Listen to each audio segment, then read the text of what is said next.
بسم اللہ الرحمن الرحیم۔ السلام علیکم۔ میرا نام کوثر ہے۔ میں سینٹرل جیل میں لیڈی کانسٹیبل کی ڈیوٹی سر انجام دے رہی تھی۔ تقریباً آج سے 5 دن پہلے ایک عورت کو ہماری جیل میں لایا گیا جس پر یہ جرم تھا کہ اس نے اپنے 6 ماہ کے بیٹے کا قتل کیا ہے۔ وجہ یہ تھی کہ وہ شوہر سے طلاق لے کر اپنے کسی عاشق سے شادی کرنا چاہتی تھی، مگر یہ بچہ اس کے لیے رکاوٹ بنا ہوا تھا۔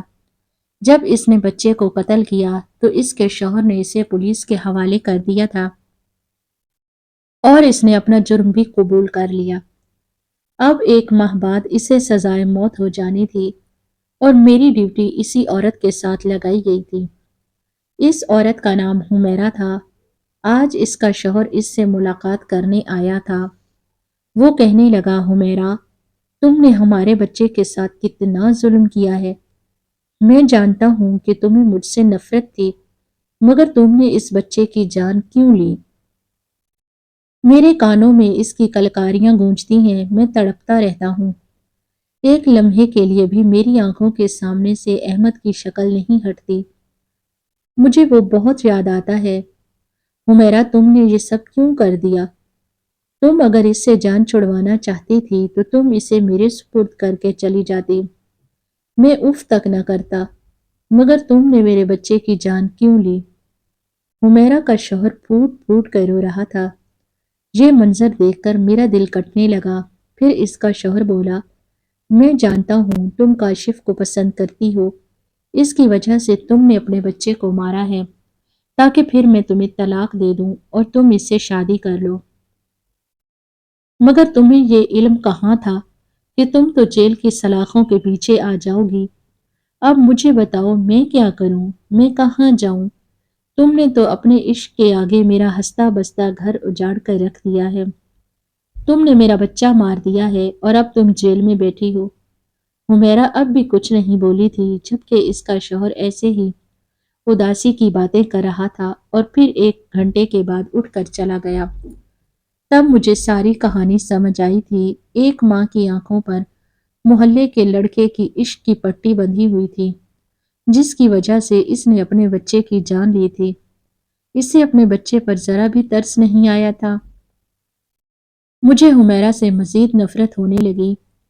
2 3 دفعہ میرے سامنے ہی حمیرہ کے ساتھ قیدی عورتیں لڑنے لگی تھی، مگر میں نے انہیں روکنے کی کوشش نہیں کی تھی۔ 1 2 عورتوں نے حمیرہ کی درگت بھی بنا دی، مگر میں اندیکھی کر کے کھڑی رہی تھی۔ دراصل یہ سب دیکھ کر مجھے سکون ملا تھا۔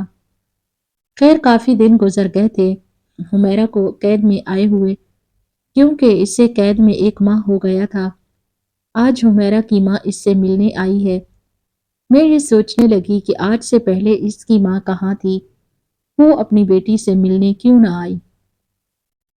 خیر حمیرہ کی والدہ اپنی بیٹی سے ملاقات کر کے واپس جانے لگی تو مجھے دیکھ کر رک گئی اور کہنے لگی، میری بیٹی کا خیال رکھا کرو، وہ بہت معصوم ہے، اس کے ساتھ بڑی زیادتی ہوئی ہے۔ جیل میں قیدی عورتیں بھی اسے مارتی ہیں، تم میری بچی کی حفاظت کر کے اس سے دعائیں لیا کرو۔ میں ماتھے پر بل ڈال کر بولی، اگر تیری بچی اتنی ہی معصوم ہوتی تو اپنے بیٹے کو نہ مارتی اپنے عاشق کے پیچھے۔ یہ بات سن کر حمیرہ کی امی کی آنکھوں میں آنسو آ گئے۔ وہ بولی، میری بیٹی بے قصور ہے، اس کے شوہر نے ہی اپنی بیٹے کو مارا ہے۔ میں نے نفی میں سر ہلا دیا۔ حمیرہ کی امی کہنے لگی، میں اپنی بیٹی کے لیے بڑی عدالت جاؤں گی اور وہ باعزت بری ہو جائے گی۔ مجھے امید ہے عدالت کی طرف سے اسے انصاف مل جائے گا۔ میں بولی، بی بی جی، اپنی قاتل بیٹی کو چھڑوانے کی کوشش نہ کرو۔ یہ بری ہوگی تو یقیناً تم اس کی شادی آگے کر دو گی اور وہاں بچے پیدا ہوں گے اور پھر یہ ان کو بھی مار دے گی۔ سارا گناہ تمہارے سر چڑھے گا۔ مجھے بتاؤ، جب اللہ تعالیٰ قیامت والے دن تم سے پوچھے گا کہ تم کیا جواب دو گی؟ حمیرہ کی امی نے مجھے شکوہ بھری نظروں سے دیکھا اور بولی، تم خدا نہیں ہو، تم ایک لیڈی کانسٹیبل ہو، جو تمہاری ڈیوٹی ہے اسے اچھے سے ہی سنبھالو۔ اتنا کہہ کر وہ چلی گئی، جبکہ مجھے گہری سوچ میں مبتلا کر گئی تھی۔ اس کی بات سچ بھی تو ہو سکتی تھی، کیا پتہ سچ میں حمیرہ بے قصور ہو۔ اب اگر کوئی قیدی عورت حمیرہ کے ساتھ بدتمیزی کرتی تو میں فوراً اسے روک دیا کرتی اور یہی کہتی کہ اس کے ساتھ ایسا سلوک نہ کرو۔ اب اس پر کوئی بھی ہاتھ نہیں اٹھاتا تھا۔ میں نے دیکھا تھا حمیرہ ہر وقت اداس اور پریشان سی رہتی، شاید اسے اپنے بچے کی جان لینے کا دکھ رہتا تھا۔ پھر چند دن اور گزرے تو ایک لڑکا حمیرہ سے ملنے آیا۔ میں نے پوچھا تمہارا نام کیا ہے تو وہ کہنے لگا میں کاشف ہوں۔ یہ بات سن کر تو میرے کان کھڑے ہو گئے تھے، یقیناً یہ حمیرہ کا عاشق تھا۔ میں نے ان دونوں کی ملاقات کروا دی تھی اور اس بار میں پاس ہی کھڑی تھی۔ مجھے بڑا تجسس تھا کہ آخر یہ کیا باتیں کرتے ہیں، اس لیے میں جان بوجھ کر ان کے ارد گرد ہی چکر لگاتی رہی۔ کاشف بار بار یہی کہہ رہا تھا حمیرہ تم نے اپنے بچے کی جان لے کر اچھا نہیں کیا، تم مجھے پسند کرتی تھی، مجھے بھی تم اچھی لگتی تھی، مگر اس کا مطلب یہ تو نہیں تھا کہ تم اپنے بچے کی ہی جان لیتی۔ اب اگر تم جیل سے چھوٹ بھی گئی تو میں تم جیسی قاتل لڑکی سے شادی نہیں کروں گا۔ اتنا کہہ کر کاشف چلا گیا تھا اور حمیرہ بت بنی اسے دیکھتی رہی تھی۔ تب میں بولی دیکھ لیا، یہ دنیا کے رشتے ایسے ہی ہوتے ہیں، کوئی کسی کا نہیں ہوتا۔ تم نے بلا وجہ اپنے بچے کی جان لے لی۔ وہ بس مجھے دیکھ کر رہ گئی تھی، اس نے آج بھی کچھ نہیں کہا۔ اب میں حمیرہ کی کہانی جاننا چاہتی تھی۔ مجھے شوق ہونے لگا کہ آخر اس کے پیچھے کیا وجہ تھی جو اس نے اپنے ہی بچے کی جان لے لی۔ کاشف کی محبت کیا ممتا سے بڑھ کر ہو گئی تھی؟ حمیرہ کی کہانی جاننے کے لیے یہ ضروری تھا کہ میں اس کے ساتھ دوستی کر لیتی۔ اس لیے اب میں اس پر غصہ نہیں کیا کرتی تھی اور اسے تاکید کرتی کہ کھانا کھا لو، کیونکہ وہ کھانا فقط زندہ رہنے کے لیے ہی کھا رہی تھی، وہ تو ہڈیوں کا ڈھانچہ بن چکی تھی۔ میں اسے یہی کہتی کہ اگر تم بے قصور ہوئی بھی تو تم اس طرح جیل کی سلاخوں کے پیچھے ہی مر جاؤ گی، دنیا والوں کو تو تم یہ نہیں بتا پاؤ گی کہ تم بے قصور ہو۔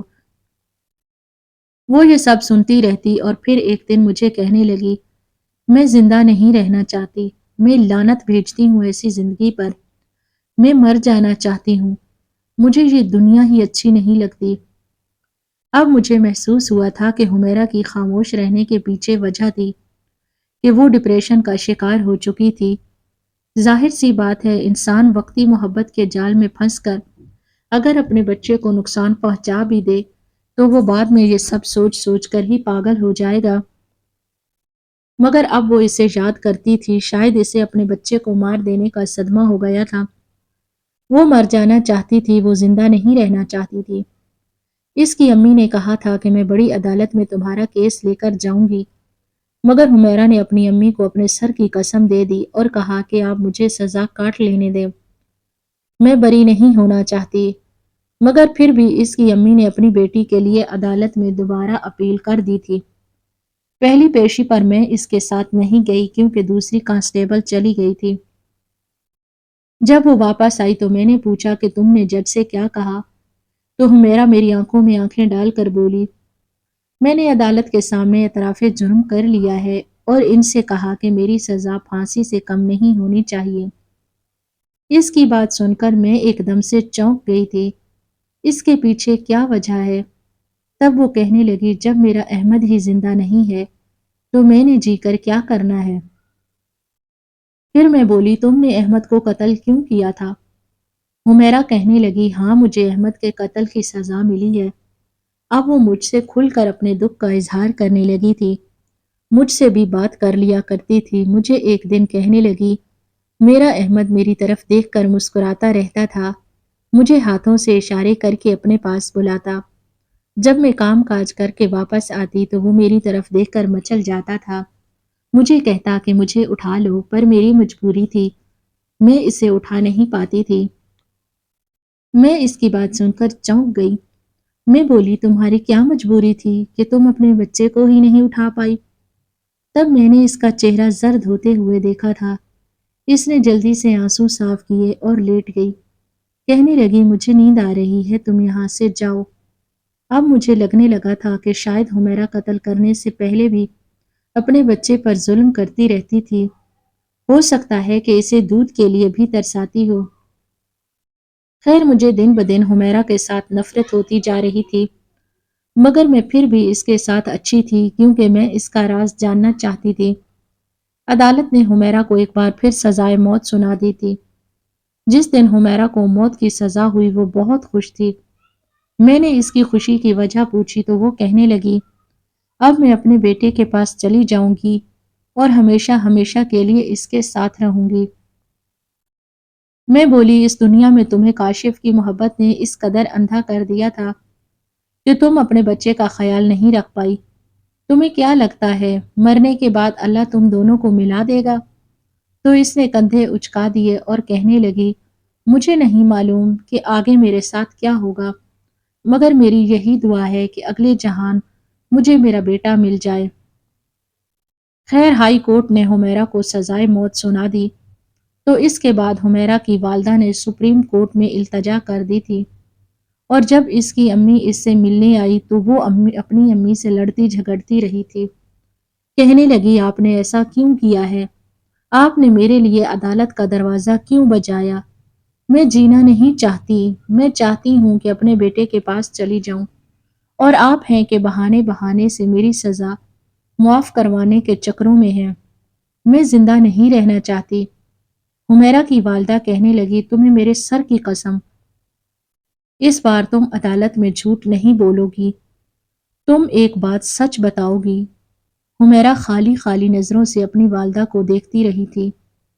خیر کچھ دنوں کے بعد سپریم کورٹ کی پیشی تھی۔ اس بار حمیرہ کے ساتھ میری ڈیوٹی لگی تھی۔ میں حمیرہ کو لے کر عدالت پہنچ گئی۔ سپریم کورٹ کے جج نے حمیرہ سے بیان لیا تو حمیرہ ابھی بھی یہی کہہ رہی تھی کہ اس نے یہ جرم کیا ہے۔ اس نے کہا، حمیرہ کی میڈیکل رپورٹس مجھے چاہیے۔ عدالت اگلی تاریخ تک ملتوی ہو چکی تھی۔ میں حمیرہ کو لے کر واپس جیل آ گئی اور اس کا میڈیکل کروانے کی تیاری کرنے لگی۔ میں نے حمیرہ سے پوچھا، آخر ایسا کیا ہو سکتا ہے کہ جج کو تمہارا میڈیکل کروانے کی ضرورت پڑ گئی؟ تب حمیرہ بولی، مجھے نہیں معلوم، میں اپنا میڈیکل نہیں کروانا چاہتی اور نہ ہی یہ چاہتی ہوں کہ میری سزا کی معافی کی اپیل کی جائے۔ میں مرنا چاہتی ہوں، مجھے جینا اچھا نہیں لگتا۔ میں بولی، تم زندگی سے اس قدر مایوس کیوں ہو چکی ہو؟ مجھے کچھ تو بتاؤ۔ تب حمیرہ کہنے لگی، میں نے اپنی زندگی میں بڑی سختیاں دیکھی ہیں، میں نے بہت کچھ سہا ہے، اس لیے میں مر جانا چاہتی ہوں۔ میں نے کہا، ہمارے پاس ایسے کیس آئے ہیں جس میں قاتل بھی اپنی سزا کی معافی کے لیے تڑپ رہا ہوتا ہے۔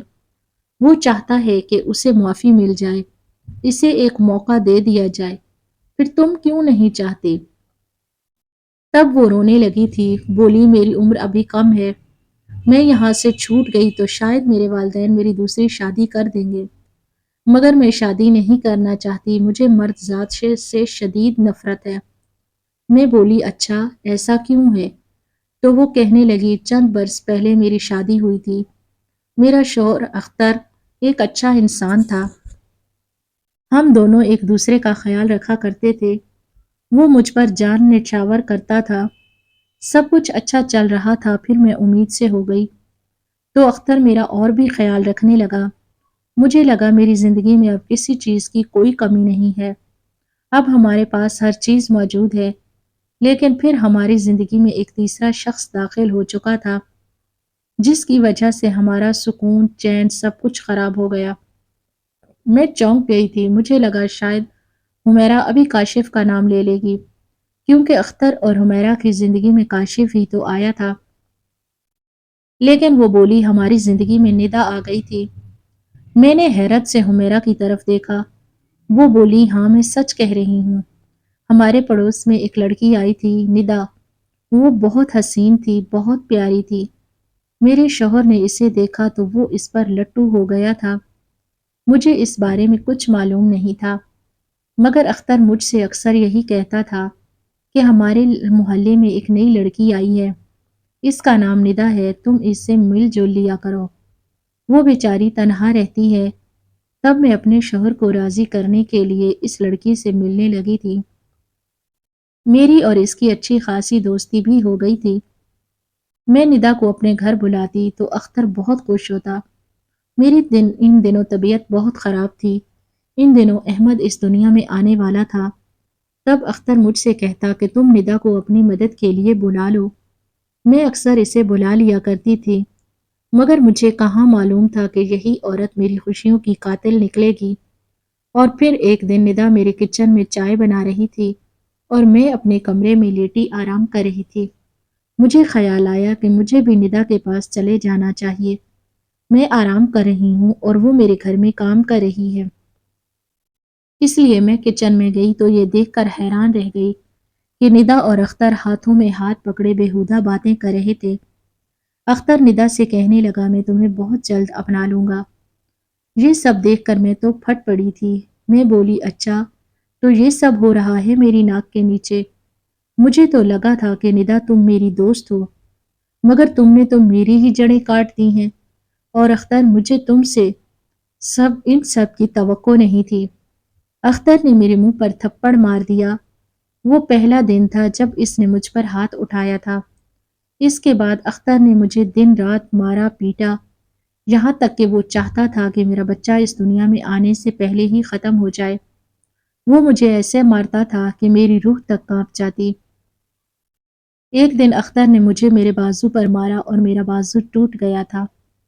5 دنوں بعد میری ڈیلیوری ہو گئی۔ ہسپتال والوں نے پوچھا کہ ہاتھ پر کیا ہوا ہے؟ تب اختر نے کہہ دیا کہ یہ سیڑھیوں سے گر گئی ہے، جبکہ ایسا نہیں تھا۔ اختر نے خود سے میرا بازو توڑا تھا۔ میں اپنے بیٹے کو گود میں اٹھانا چاہتی تھی، مگر مجھے اپنے بیٹے کو اٹھانے کے لیے بھی دوسرے انسان کے سہارے کی ضرورت پڑتی تھی، کیونکہ میرا ہاتھ تو ناکارہ ہو چکا تھا۔ ابھی کچھ عرصہ پہلے ہی میرا ہاتھ ٹھیک ہوا تھا، مگر ان دنوں اختر صبح شام مجھ سے یہی کہتا کہ تم مجھے دوسری شادی کی اجازت دے دو، مگر میں اسے اجازت نہیں دے رہی تھی، کیونکہ مجھے ڈر تھا اگر میرے شوہر نے دوسری شادی کر لی تو میرا ہنستا بستا گھر خراب ہو جائے گا۔ وہ تو اب بھی میرا دشمن بنا ہوا تھا۔ اگر دوسری بیوی لے آئے گا تو میرے ساتھ کیا سلوک کرے گا؟ بس یہی سوچ کر میں سب کچھ برداشت کرتی رہی۔ میں نے تو اپنے والدین سے بھی اپنے شوہر کی شکایتیں نہیں کی تھی۔ اختر بہانے بہانے سے مجھے مارتا رہتا، کبھی کہتا کھانے میں نمک زیادہ کیوں ڈالا ہے، تو کبھی یہ شکوہ کہ میں نے کھانے میں نمک ڈالا ہی نہیں، جبکہ ایسا کچھ بھی نہیں ہوتا تھا۔ مجھے احمد سے بہت محبت تھی۔ مجھے یہی لگتا تھا کہ وہ میری خوشیوں کا سہارا ہے، وہ میری زندگی ہے۔ اختر آج کل بڑے غصے میں رہنے لگا تھا۔ وہ کہنے لگا کہ تم میرے دل سے اتر گئی ہو، میں تمہیں اپنی نظروں کے سامنے دیکھنا نہیں چاہتا۔ میں تمہیں فقط احمد کی وجہ سے برداشت کر رہا ہوں، کیونکہ وہ تمہارے ساتھ بہت اٹیچ ہے، لیکن عنقریب یہ وجہ بھی ختم ہو جائے گی تو پھر میں تمہیں چھوڑ دوں گا۔ میرے دل میں یہ خیال آیا، کیا پتا اختر احمد کو مجھ سے چھین لے اور مجھے گھر سے نکال دے۔ یہ سوچ کر میری روح تک کانپ گئی تھی۔ میں اپنے بیٹے کو کسی صورت بھی گنوانا نہیں چاہتی تھی۔ جب سے مجھے میرے شوہر نے دھمکی دی، میں سارا دن اپنے بیٹے کو چومتی رہتی اور یہ سوچ سوچ کر روتی رہتی تھی کہ اگر اختر نے مجھ سے احمد کو چھین لیا تو میں کیا کروں گی؟ اس کے بغیر تو سانس بھی میں نہیں لے سکتی، میں مر جاؤں گی۔ چند دن بعد اختر میرے پاس آیا اور کہنے لگا میں آج ندا سے شادی کرنے جا رہا ہوں، اور تب میں پھٹ پڑی اور بولی میں اس سب کی اجازت نہیں دوں گی، میرا نہیں تو اپنے بچے کا ہی خیال کر لو۔ اختر نے مجھے مارنا شروع کر دیا تھا۔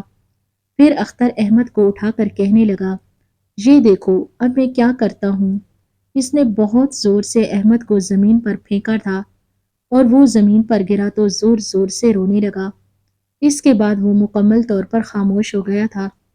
میں چیخنے چلانے لگی تھی، بھاگ کر احمد کے پاس جانا چاہتی تھی، مگر اختر نے میرا ہاتھ پکڑ لیا۔ میرے 6 ماہ کے ننھے سے احمد نے میری آنکھوں کے سامنے دم توڑا تھا۔ میں ایک جانب کھڑی تھی، احمد کے چہرے پر درد کے آثار تھے، احمد کی آنکھوں میں فریاد تھی۔ وہ چاہتا تھا کہ میں اسے اٹھا لوں اور اس کو تسلی دوں، مگر میرے شوہر نے میرا ہاتھ نہیں چھوڑا تھا۔ میں چلاتی رہی، روتی رہی کہ مجھے جانے دو، میں اپنے بیٹے کو اٹھانا چاہتی ہوں۔ احمد چیختے چیختے دم توڑ گیا تھا۔ تب اختر نے شور مچانا شروع کر دیا کہ لوگو ادھر آؤ، دیکھو میری بیوی نے یہ کیا کیا ہے۔ میری بیوی نے ہمارے بیٹے کو مار دیا۔ محلے والے لوگ اکٹھے ہو چکے تھے۔ ایک طرف احمد کی لاش پڑی تھی اور دوسری جانب میرے شوہر نے مجھ پر یہ الزام لگا دیا تھا کہ میں اپنے بیٹے کو قتل کرنے کے بعد اپنے شوہر کی بھی جان لینا چاہتی ہوں، کیونکہ میں محلے کے ایک لڑکے کاشف کے ساتھ عشق لڑا رہی ہوں، جبکہ حقیقت یہ نہیں ہے۔ میں تو یہ بھی نہیں جانتی کہ کاشف کون ہے۔ پھر میرے شوہر نے جیل میں آ کر بھی ڈرامہ کیا، کاشف کو بھی جان بوجھ کر یہاں بھیج دیا تاکہ یہ بات سچ ثابت ہو جائے کہ میرا اس کے ساتھ چکر تھا۔ خیر جب لوگوں نے یہ منظر دیکھا تو پولیس کو فون کر کے گھر پر بلا لیا۔ پولیس مجھے پکڑ کر لے گئی۔ میں ابھی تک اسی صدمے میں ہوں۔ مجھے راتوں کو نیند نہیں آتی۔ یہ کیسے ممکن ہے؟ میرا چھوٹا سا بچہ میری آنکھوں کے سامنے مر جائے اور میں اس کے لیے کچھ نہیں کر سکی تھی، اسے گود میں بھی نہیں اٹھا سکی تھی۔ یہ غم میرے لیے بہت بڑا تھا۔ مجھے اب جینا اچھا نہیں لگتا۔ میں چاہتی ہوں کہ احمد کے پہلو میں جا کر سو جاؤں۔ مجھے اپنا بیٹا بہت یاد آتا ہے۔ حمیرہ رونے لگی تھی۔ تب میں نے اس سے کہا کہ صبر کرو۔ میں نے اسے دلاسا دیا تھا مگر مجھے علم نہیں تھا کہ حمیرہ نے سچ کہا تھا جب من گھڑت کہانی سنا دی تھی۔ خیر پھر حمیرہ کی پیشی کا دن آ گیا تھا۔ حمیرہ کو عدالت میں پیش کیا گیا تو جج نے رپورٹ دیکھی تو کہنے لگا آپ کا ہاتھ کیسے ٹوٹا، اور تب حمیرہ پھوٹ پھوٹ کر رونے لگی تھی۔ اس نے ساری داستان جج صاحب کو سنا دی۔ میڈیکل رپورٹ میں بھی یہ ثابت ہو چکا تھا کہ حمیرہ پر بڑے لمبے عرصے سے تشدد کیا جا رہا تھا۔ اس کے جسم کی کئی ہڈیاں ٹوٹ گئی تھیں۔ اس میں اتنی طاقت نہیں تھی کہ وہ بچے کو اٹھا کر زمین پر پھینکتی۔ اس کے جسم پر زخموں کے نشان تھے مگر وہ یہ سب کچھ چھپائے ہوئے تھی۔ وہ مر جانا چاہتی تھی۔ اس کا بیٹا اس سے بچھڑ گیا تھا اور سب لوگ حمیرہ کو قصوروار سمجھ رہے تھے، لیکن وہ بیچاری تو بے قصور نکلی۔ اب مجھے اپنے رویے پر افسوس ہو رہا تھا۔ خیر 2 پیشیوں کے بعد عدالت نے یہ فیصلہ کیا کہ حمیرہ بے قصور ہے۔ اسے باعزت بری کر دیا گیا تھا اور اب سلاخوں سے نکل کر وہ اپنے گھر جا چکی ہے، جبکہ اختر کو پولیس نے پکڑ لیا اور اسے سزائے موت کی سزا دی گئی۔ حمیرہ آج بھی اپنے بچے کو یاد کر کے بہت روتی رہتی ہے۔ مجھے معلوم ہے اس کے ساتھ بہت ظلم ہوا ہے۔ میں تو اس کے لیے دعا کرتی ہوں کہ اللہ تعالیٰ اسے صبر جمیل عطا فرمائے۔ آپ کو ہماری آج کی کہانی کیسی لگی؟ کمنٹ سیکشن میں اپنی قیمتی رائے کا اظہار ضرور کریں۔ ہمارے چینل کو سبسکرائب کریں۔ شکریہ۔ اللہ حافظ۔